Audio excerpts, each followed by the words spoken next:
We know about credential stuffing and cloud jacking, and we mentioned multi-factor authentication. So we're going to talk a little more about it now. Hi everybody, Craig Peterson here. There are a lot of things that we have to understand and take care of when it comes to our computers. But frankly, one of the things that we have to be the most concerned about, and yet so many of us just haven't been paying that much attention, is our passwords. We are hearing stories every week of people who have had their accounts hijacked, who have had people take their bank account money right out. We've seen that for a couple of years, but it's getting worse and worse. I'm not exactly sure why you guys are not using unique passwords for every one of your accounts. I really don't get it. It is easy enough to do. Use one password. I don't have any money invested in these companies unless you buy one password through me, which I don't sell.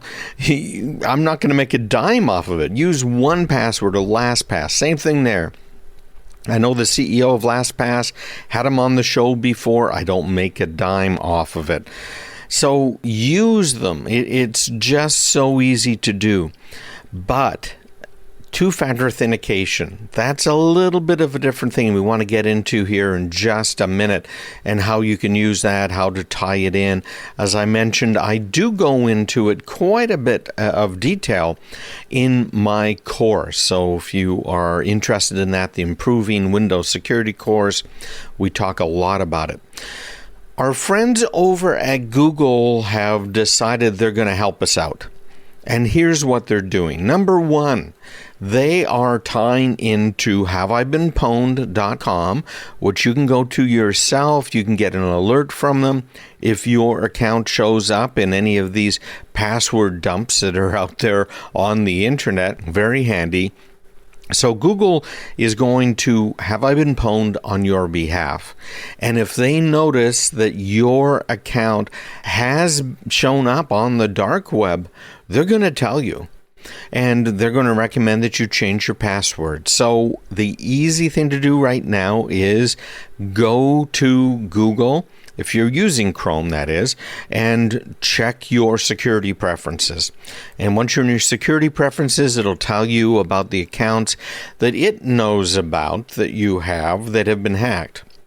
Now, when I say it's been hacked, it doesn't mean your account has been hacked, but your information's been stolen, usually via some form of a hack.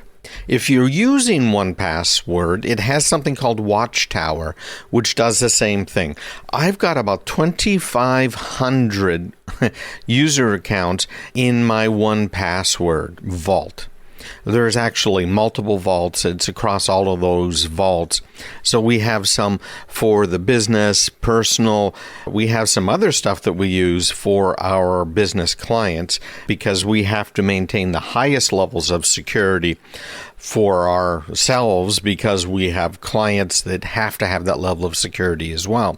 So we, in fact, have better security than most of our clients do, frankly. And that's a little bit sad. But anyhow, 1Password will remind me as well when one of my accounts, email addresses, passwords show up in the dark web. And it'll also tell me, for instance, if I've got my craigpeterson.com login and it shows up somewhere on the dark web, it will tell me that they found craigpeterson.com out on the dark web, whether or not my password was stolen. So it's really nice. 1Password can help you with that, and it can generate new passwords. And you can use it as well for keeping private notes. And when you are generating passcodes for two-factor authentication, many times it'll give you a one-time pad. So it'll be a number of single-use passwords that you can use in the event that you don't have your two-factor device with you. As I said, we go into that in a lot of detail in my Improving Windows Security course. But Chrome has done something else. And I have to applaud them for doing this. I am not a big fan already of Google and Chrome. They make their money, their whole living off of you and your information. And I think that's a little bit on the dishonest side, frankly. But that's what they do, okay? They have added now something that's really quite nice. And because Google has added it to Chrome, that means that these Chrome-based browsers will also be picking it up. What are the Chromium-based browsers? Of course, Google Chrome itself is a Chromium-based browser, which means it's a certain code base. Microsoft's Edge browser, the latest version of Edge, is not a Microsoft product anymore. They're using Google Chrome as its base. They're using Chromium. So in both cases, you now have a strong password generator that you can use when you're signing up for a new account or when you're changing an existing password.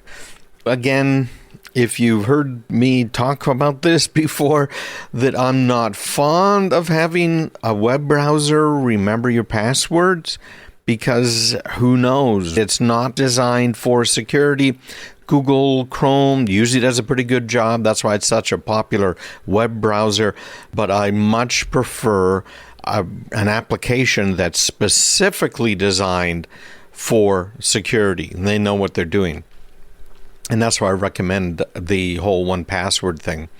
So here's what happens. When you are on a web page and you are entering in a username and a password, or you're putting in a new password for your account, how it pops up and says, do you want me to save this password?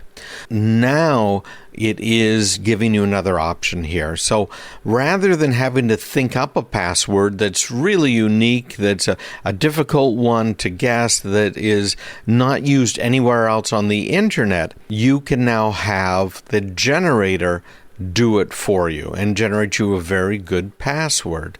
So you're going to look for the browser suggested password drop down in the password field, and you can select that, and it's going to automatically save your new password to the browser, sync it across all of your other devices if you are signed into your Google account from all of those other devices, so that you can use it in the future.